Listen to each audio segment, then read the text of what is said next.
Welcome in, Who Dat Nation. It is time for our final post game of the preseason.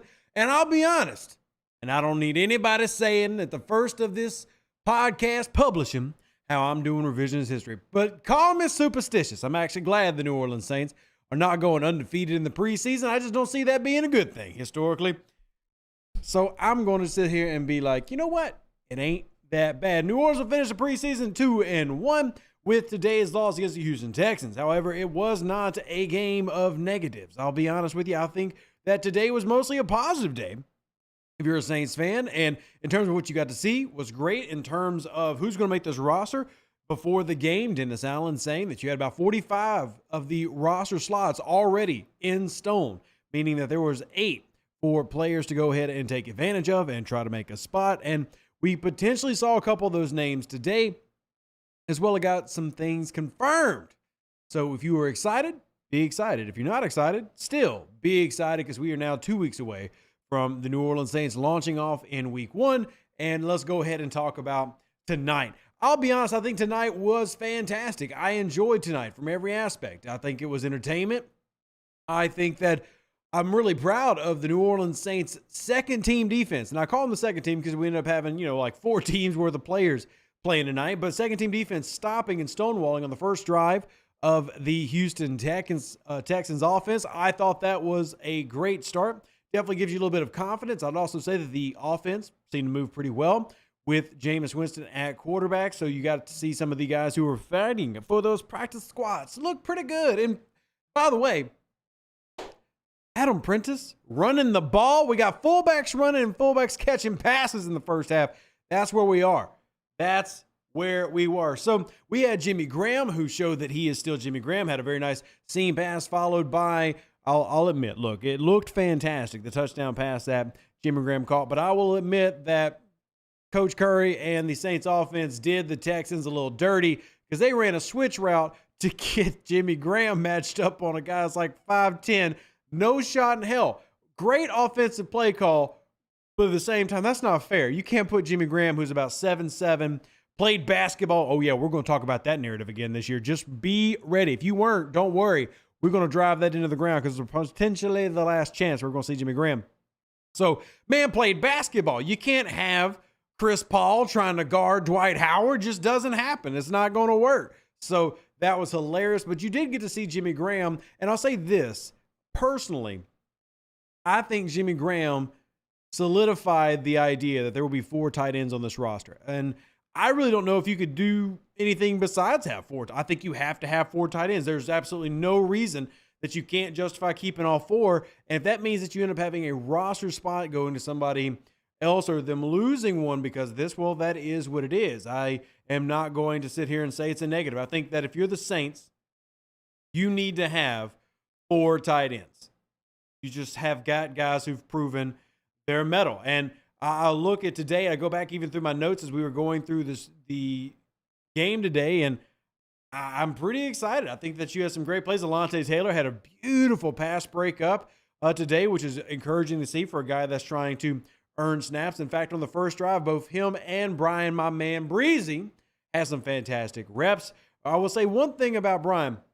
I do want to see him expand his repertoire just a little bit. He is utilizing, and I'll give him credit, he's been very effective with it for the most part, but utilizing a spin move. It's his primary move. Shout out to my man Sheldon Rankins, who actually plays for the Texans now. He used to do the same thing, but I would like to see that used in conjunction with other things to kind of clean some reps up. I don't want him to become predictable, but he has some really nice, clean wins, especially in that first half, which obviously we were looking to see. I would also say that, now that we finally got to see Andres Pete, and I always talk about the importance of film, so I guess I shouldn't make too much of a comment right now because I really don't know because we don't have the All-22 until tomorrow. This is an instant, kind of recap right after the game, a little quick reaction. But he certainly did not look anywhere near what he was before. I mean, a couple plays where he just gets completely rocked, and we even saw a TFL kind of happen because of him. So very curious to see what it looks like from the actual angles that we can tell, but from the broadcast view, certainly seem like Pete is not looking good. Now, if he's the backup, that's one thing, but I think that this really solidifies the takes we've been talking about leading into this, that Hurst is going to be the starting left guard and pinning the starting left tackle. Maybe the only chance you see of Pete being the starter is if the New Orleans Saints end up having to slide Hurst to left tackle with some type of injury to Penning. And you know what? That's honestly probably okay, because I will say that a Anders Pete as a quality backup is a quality backup. So we'll just watch that one as it kind of plays through, I guess, and we'll see. I will also note that, Winston had, I think, a solid game, that his box score looks really good, but there are definitely some curious plays by Winston where when he came to the Saints and you had that first season as a starter, we really commended him on how much he could extend the play and then use his legs to get the first down. And a couple opportunities today, and I realize it's a preseason game, but if Winston truly is trying to be that starter on a team at some point, and he's still saying that, and I believe him, and I'm not detracting against that thought, nor am I saying that he can't do it. But if you are going to do that, you want to put out film that shows you dominating with an offense. And they have a couple plays where he could have made things happen and he didn't, and then also a couple of questionable throws. But overall, I mean, the Saints offense clicked with him. Obviously, it scored with him. Jimmy Graham getting a touchdown in that second quarter with Winston at the helm, but also would have liked to see some earlier scoring in the beginning. But most of this was simply to evaluate the players. You didn't see any starters for New Orleans getting reps on the offensive side of the ball. So this was going to be one of those where we have guys at the bottom of the rotation fighting for roster spots. I do want to give a real quick highlight to Malcolm Roach, though. Every game, all three preseason games, Malcolm Roach has come in and looked good. Malcolm Roach, who's playing a position that I honestly didn't envision him doing a lot of, playing mostly as a nose tackle in terms of alignment, yet still making plays in the pass rush game, making some really great plays in run defense. And I'll be honest, I think that Malcolm Roach as a rotational guy is one of the guys I'm most excited about. The only tricky thing, I guess, is finding him a spot to play, and maybe that's why he's spending so many times at that one tech position, because you do have multiple guys at the three tech spot, and you want to find a way to put him on the field. So that is really good to see, and we'll just see what happens. I mean, I don't think there's any question that he's going to make the roster. As far as for those last 8 positions, and we've got the box score up in the background, I know immediately you're going to have the top 2 names that stand out would be Kirkland and Kroll. But I'll be honest, I don't think either of those guys are going to make the roster, with the exception of maybe Kirkland if they keep 6 wide receivers. If the New Orleans Saints keep 5 wide receivers, I don't think Kirkland makes that. I think he ends up being a practice squad guy. But if they do keep 6, they feel like that he's displayed enough value, you end up keeping him, he could be your 6th wide receiver. But I don't think Lucas Kroll has any shot of making the roster, because I don't feel like New Orleans is going to carry 5 tight ends. I just don't feel like that's something they would do. And I feel like when you look at the rest of the roster, the top 3 are locked in between Shaheed, Olave, and Thomas. I'm pretty confident that Keith Kirkwood is locked in at this point, and A.T. Perry is locked in. So 5 guys right there. If they keep a 6, there's a name for several guys, Kirkland being one of them. I know a lot of people are really high on Shaq Davis. There are many different options, but, I mean, even Quan Baker, who I thought Quan Baker is higher up on the chart than Kirkland was in terms of the depth chart, and he's definitely had some really nice special teams plays. But just in general, I'm not sure Kirkland's going to make it. If they keep 6, it's going to be a really difficult decision. I think we've got our top 5 locked in, and I would still, just be real, really surprised if we're going to see Traquan Smith make this roster at this point. I think Keith Kirkwood is going to be your de facto veteran in that wide receiver room for the backups, and then you're going to see some of these young guys making it in. So we'll just have to wait and see. Now, in terms of the running back position, you really only saw 2 running backs all day today. You saw Kendra Miller, and then you saw Merriweather. Merriweather, I think, had a solid game. If New Orleans does end up keeping 4 running backs, which historically they do. Historically, they keep 1 fullback, 4 running backs. I think he has a legitimate shot to make this roster. We did not see Darrell Williams in this game.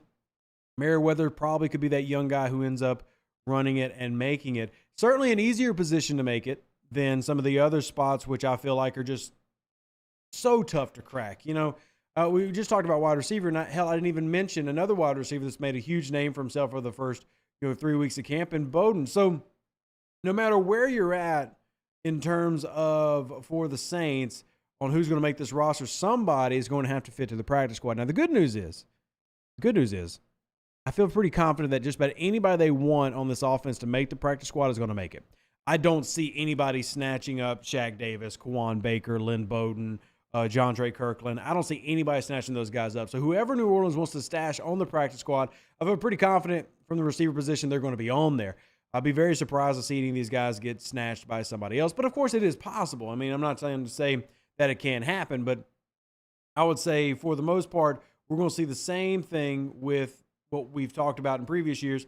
Nobody's really coming after your backup wide receiver. It's not happening. It's every team has got a selection of guys that they absolutely love or feel like they are great, feel like they are going to be the next guy.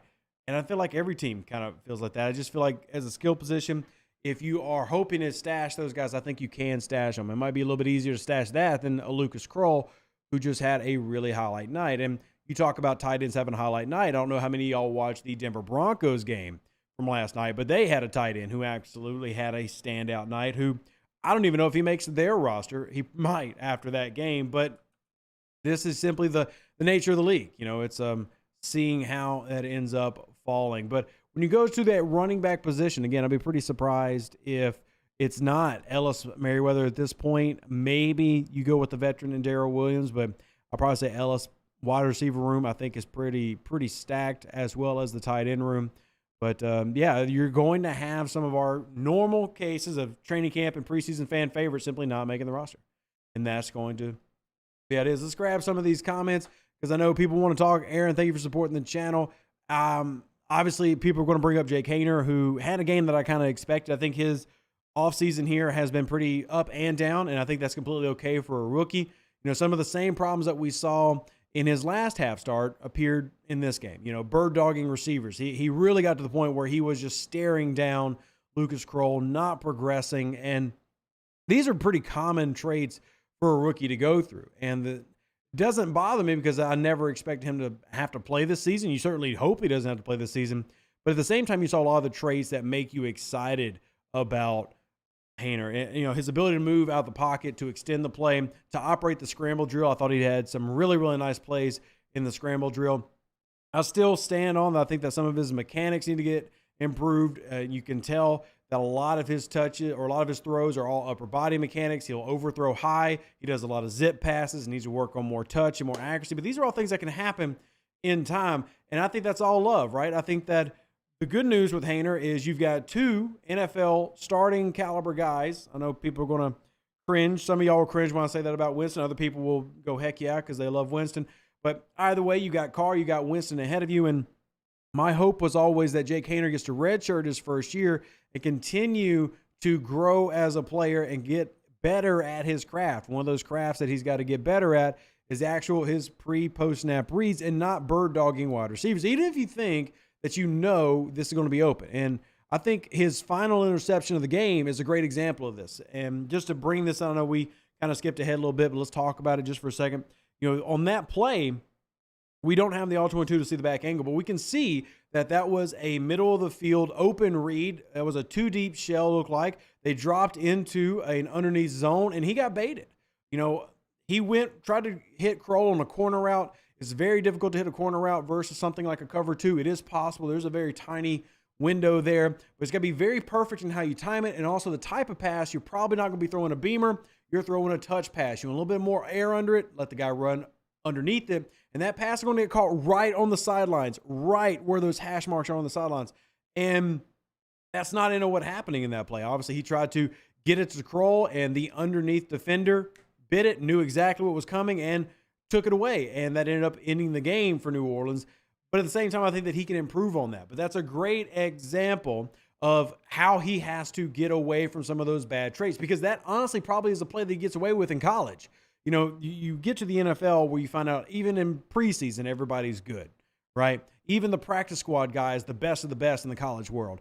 And when you see stuff like that, you just simply get to have an opportunity to review it and see, look, I can't do that. I can't try to force into this coverage unless I know I've got the perfect pass. And Drew was able to do that at times. He would just decimate zone coverage because even in the tight windows, he knew exactly the type of pass and how to get there right there. So I'm excited to see what Haener can develop into. But you definitely see in this game, we don't want him starting yet, but you see so many of those positive traits that made you want to draft him and hope that you can develop around him. And that's kind of exciting. It is to me anyway. it's not often you get a quarterback that's actually comes to this team that you can go, hey, you give him some time, this guy can actually be something. So let's talk about the defensive side of the ball real quick. Jalen Smith ended up leading in tackles tonight, combined with 5, had 2 TFLs. I think that's important, so I'm going to mention it. Nephi Sewell, I like calling him Neffy just because I think it's a dope name, call him Nephew. But some people like to correct me in the YouTube comments, and now I'm kind of calling them out. Anyway, Sewell had 5 combined tackles as well, but also contributing to special teams. Won't have the snap counts until tomorrow morning, but we'll get those to you. You do have 3 sacks on record for today, which is going to be Mr. Roach, Mr. Lalos, and my man Isaiah coming through. Now, I will point out that Lalos' sack today was all because of Breezy the rookie. All of it because of Breezy the rookie. And he's got to finish. Beautiful spin move, actually wins on his rep, gets to the quarterback, and then tries to attack really high. Like, bro, you are 6'6", big boy. Hit him in the chest, hit him in the stomach, and take him down.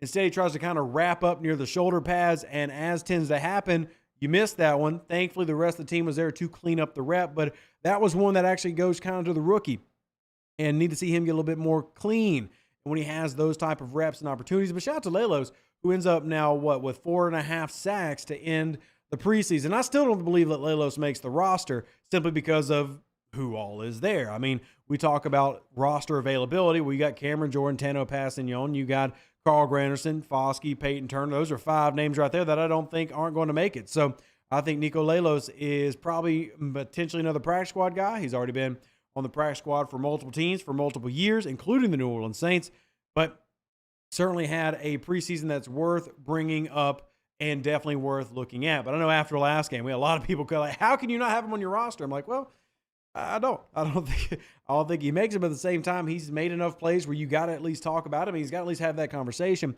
And with Dennis Allen talking about there being, kind of 8 roster spots that were completely open, and that's got to be one of those names that is sitting there where is it worth it? Do we keep him, or what do we do instead? Now there's defensive tackle positions that maybe you can make room for along the defensive line. You got Colin Sanders, you got Nate Shepard, you got Brian, who we just talked about, Malcolm Roach. Which means if you wanted to keep an extra defensive lineman, there are times you keep 10 defensive linemen, you could maybe argue keeping 6 defensive ends, 4 defensive tackles, because Tano will slide inside in times for like NASCAR packages and stuff to play inside. So maybe there you can try to go in that route and hope that it translates into, saving somebody that you are very high on and think that he can be a successful player. So we'll just continue to monitor, I guess. I guess that'd be the best word, and see how it goes, but probably not a guy I see making it. Continuing on our discussion, I think Lante Taylor had a solid day in terms of that. Amadi, who's another veteran around the league, but has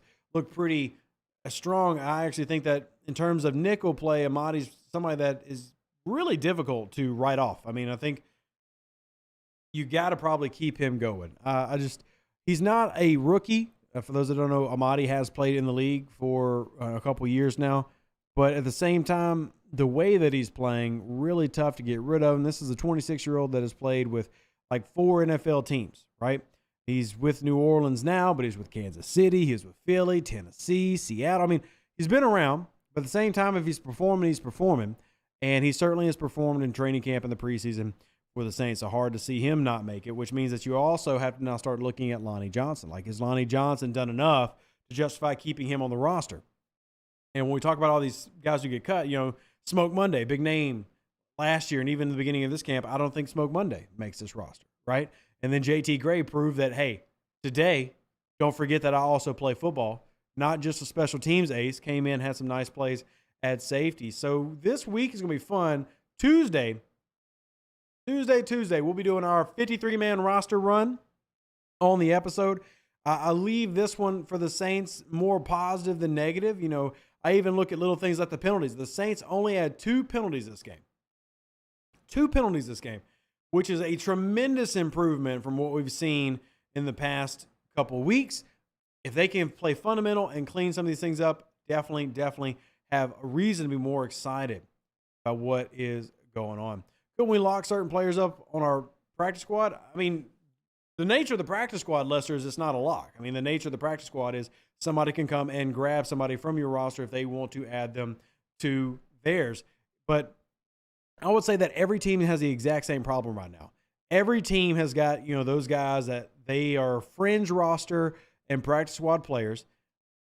So that means that every team has got to have a very well-developed scouting report to know whether or not you should nab somebody off somebody else's practice squad. Because if you're doing that, they have to go to your active roster. So if New Orleans wants to grab somebody off Denver's roster or Denver's practice squad, they got to then take somebody off their roster, try to move them down, and snatch them up. And that's just a difficult process. I think realistically, the New Orleans Saints don't have to worry too much about that. I think that it's very unlikely that anybody that try to stash gets nabbed, but that's a risk that you kind of have to take because I think that there's just too many guys who've kind of proven it. And then I'm also curious to find out who the New Orleans Saints end up going with for the kicking battle. Really curious on the kicking battle, what they end up deciding to do. Groupie had that 160-yarder that he missed, but I think overall Lutz has looked really good in preseason and in camp. Both of them honestly look good. Both of them look good. I'm curious who ends up getting the cut there. And as far as Gillikin versus Headley, Gillikin came out today saying, don't want to lose my job. Gillikin came out and said, I don't want to lose my job. That he came out and had a good day today. And be very difficult to get rid of him if he can continue to punt like he punted today. So, eyes on, keep an eye out. I know a couple people are going to want to keep like the young kicker out of Notre Dame, which I'm completely okay with. 24-year-old who looks like a 12-year-old, but let him play. Man can definitely make some kicks. We've seen it. I do think that one thing with Lutz definitely has better depth in terms of how far out he can kick from. And when Lutz is hitting, when he's healthy, Lutz is a better kicker. And you can even tell it by his kicks. His kicks don't have as much warble to them. He's got better depth in his kicks. And he's got just better overall technique. But he's also, 6 years older. Yeah, I mean, it's Will Lutz has been a veteran in the league a long time. So you would be hoping that Blake is simply healthier and can grow into that and continue to grow, who's already looking pretty solid, and see where it happens from there. I think that's a difficult position to be on if you are the coach here. One side is kicker is a position that lasts until their 30s and 40s anyway, but at the same time, Will Lutz has now had a history, like injuries, things like that cropping up, and do you go with the young guy and not worry about it? I mean, we've definitely seen New Orleans have kicking problems, and nobody wants to get back to the days of kicking problems. I will say one thing, though. That 60-yarder that he missed today, that Blake missed today, had the distance. That thing had the distance to be a 65-yarder. It was just slightly to the right. So, interesting to see what they end up going with. Very, very interesting. So, how many O-line backups do we carry? Usually, you're going to carry about 4 offensive line backups. If I had to pick the backups now, I'm going to have immediately Andres Pete. Probably going to have Nick Saldiveri making this roster, Max Garcia. And then the tackles, it's either probably going to be Storm Norton or Landon Young. Maybe Lewis Kidd, if they were really impressed with him. Is the potential you keep 5 backups, have 10 total offensive linemen on the roster. Definitely happened in the past. It's not like that would be too out of the ordinary. You go back to 2020, though. I'm just trying to think back some of my roster years. That was the year they only kept 9, right? And that's kind of what Sean Payton did, was usually about 9. Last year, just to give y'all a reference, let me pull it up real quick. Last year, you had 9. Lewis Kidd was part of that. Calvin Throckmorton, Wyatt Davis, and Landon Young. They didn't even keep a backup center because they also had Ruiz and they have other guys who can play multiple positions. And Saldiveri is one of those as well. So maybe you end up not keeping Max Garcia and then use that as an opportunity to keep both Landon Young and Storm Norton. Curious to see what they end up doing. But either way, I don't think anybody looks at the backups for the New Orleans Saints and are particularly confident in them. I think everybody's pretty hesitant to dedicate to any of these names. I would say that I love Saldiveri, but at the same time, my love for Saldiveri is very similar to my love for Jake Haener.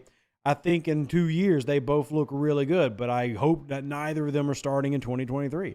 And that's not something you want from a primary backup. The only positive you have there is Andres Pete is a reliable backup at this point. I don't think anybody would hopefully argue that. But for the most part, that backup offensive line does not look as good as it has in the past. That's for sure. The depth along the offensive line is a concern. So injuries could definitely play a part in derailing this team along the O-line if that ends up happening. Hopefully, of course, it does not. Hopefully, of course, it does not. A couple other quick little notes here in the game in terms of team total numbers. Did like the offense in the first half. Pretty consistently was converting third downs. That is a positive. And you also look from another perspective in terms of what you held the Texans to. They were only 31% on converting their third downs. That was a positive. You did allow them to score in the red zone, but most of that was coming in the second half. But you did have that, initial touchdown in the first quarter where Stroud did hit Collins in the end zone, but then you didn't have another touchdown by the Texans until the third quarter, and by then you were talking about the backups, playing the backups. So, overall, I think good day for New Orleans. You end up taking an L on the board. It is preseason. That's completely okay. But we'll grab a couple questions from chat and see where y'all are at, and then we'll wrap it up because we don't intend the recaps to be long. It's just quick, what we think after what we saw, and with Comcast being such a pain for me today on both my YouTube channels, I don't want to make y'all sit through any more lag. Let's see, Najee says, can you talk about the blocking for Kendra? People trying to write him off already. I don't know why you would write off Kendra based on blocking. That seems like a stupid thing to do. But no, he's not a good blocker. Guess what? Alvin Kamara was complete trash when he blocked coming into the league too. Some things are, colleges don't emphasize. This is not something they focus on. A lot of college programs, dude's got to get better at it. As long as he's willing to do it, it's all that matters. And Alvin Kamara was willing to do it, got better at it. Alvin Kamara is still not great at it, but he's certainly better than he was as a young player. Kendra Miller has to get better at it, and that's okay. I mean, you're certainly not going to make the man not be on the roster because of it. I don't know why you would write him off because of blocking reps. Even if he never became a decent blocker, if he becomes an elite receiver, an elite runner as a running back, you don't give a frick if he blocks well or not. You do want him to block well, but you're not going to sit there and take reps from him for it. I mean, blocking is important, but at the same time, it's not the main job that he's looking to do here. Doc says, should we try to stash the new kicker for a year, then let's go? I feel if we put him on the practice squad, he will absolutely be signed. I would not waste a 53-man roster spot to stash a kicker, personally. I would not stash a kicker. I wouldn't. And you said guys run blocking for him. Well, anyway, I did a whole film study on Miller, this past week. Encourage people to watch that if you want to see his style. But as far as the kicker goes, look, I do like it. I really do. But would I use a 53 spot? Absolutely not. Absolutely not. I would not use a 53-man roster spot on a kicker. No, not to stash him. And I don't care how excited you are. Just there are too many other positions that are too important. Why would we do that?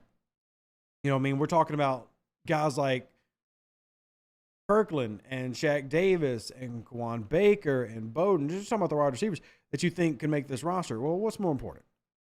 A kicker that is never going to play unless your kicker goes out, or a wide receiver who can contribute on special teams, maybe catch a pass here and there if you need him, or do it in the rounds, things like that. Jet sweeps. You can kind of go from there.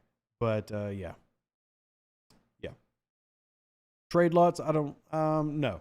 I don't like trading on commodities, personally. Don't like trading on commodities. What is a bucket step? Randy, bucket step is a tool that offensive linemen can use to, it's called losing ground to gain ground, is how LaCharles Bentley teaches it. For those that don't know, LaCharles Bentley, yes, the former New Orleans Saints offensive lineman LaCharles Bentley, teaches offensive line play now, similar to how Duke Manyweather does training in the offseason. LaCharles Bentley also does this, but that's one of the things that he does, and not only him, that around the league. It's just a tool used by offensive linemen. We can maybe do a film study on it. I don't know if I have a rep off the top of my head of an offensive lineman for the Saints using bucket step just off of my head, but we can maybe turn that into a film study moment. It's not too difficult. So, can you bull rush into a long arm? Absolutely. Absolutely you can. Absolutely you can. Let's go. The younger and cheaper player. Tragic. It's not about cost, man. It's about who's more effective. Who's going to be more important for you? Who's more effective? So that's kind of more about it. Am I saying that you can't keep him? No, I'm not saying that. But what I am saying that if you are looking at a kicker if you believe Lutz is going to make those kicks and you keep him regardless of price. You already got the contract. But backup offensive line play has been atrocious. Honestly, look, I'll be honest, Ryan. I think the offensive line play looks terrible because of broadcast. But in the 2 games I've gone and watched, the offensive line backups are not that bad. Are they great? No, they're not. But are the offensive line backups that bad? They're really not. I mean, I'm not saying I want them to start, but I mean, they look like offensive line backups. Broadcast View does this every year, guys. Every year we watch the backups in preseason. Every year everybody talks about how trash they are. And honestly, a lot of times it's not even on them. A lot of times on the quarterback. A lot of times on the wide receivers not getting open. I mean, A.T. Perry, who I've really loved on, but I've also been very honest. A.T. Perry is not a ready-to-go NFL receiver. A.T. Perry's route running is not clean. And you saw that actually today where A.T. Perry in this game ran into a route instead of getting out of the way. Like he took away a pass because his route was in the wrong place. So, yeah, I mean, I don't want to put all the blame on the offensive line as if they're the only issue because these young wide receivers are not perfect. I'm just going to be honest. You know, these quarterbacks aren't perfect. And there's layers to that. And the reason offensive line is always going to get hate is because you can see the offensive line in these broadcast views. The broadcast view is hands down the worst view to evaluate players. So, hands down the worst view to evaluate players. So, let's see. Backup offensive line play has been. Oh, I just read that one. What position do you think the Saints will look into after the league roster cuts? Well, the personnel scouting room is going to be looking at everything. So then they've been doing that the entire preseason so far. So I don't think there's a position that the Saints wouldn't be looking at. That's what the department is for. So he struggled due to lack of reps or what he is? Or he is what he is. I don't know without the tape, honestly. Need to get the tape.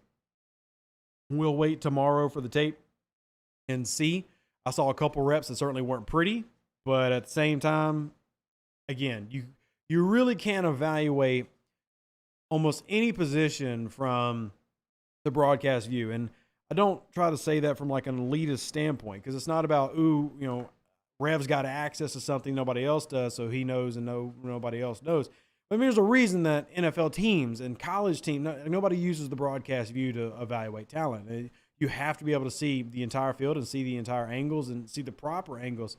So these quick reacts, I mean, I definitely saw a couple of plays of Pete getting blown today.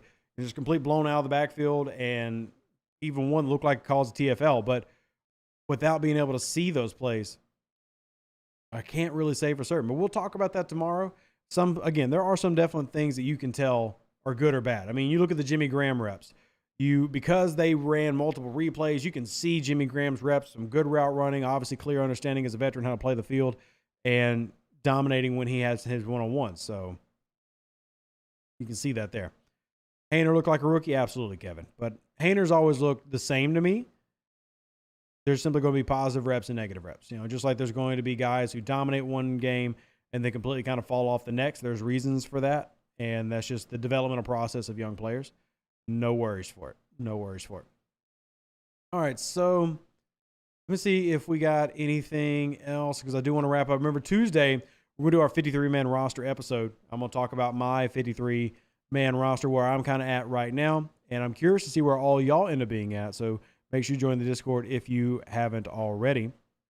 I'm here for it. And I appreciate y'all. Do that. God bless. Sorry about the lag today. Again, Comcast has been terrible for me all day, and honestly my entire life, but it's all I got. So appreciate y'all. Who dat? God bless. Hit me up on Discord or Twitter if you have more questions and you need some more help. Catch you on the next one. Deuces. Catch you Tuesday. I'm out.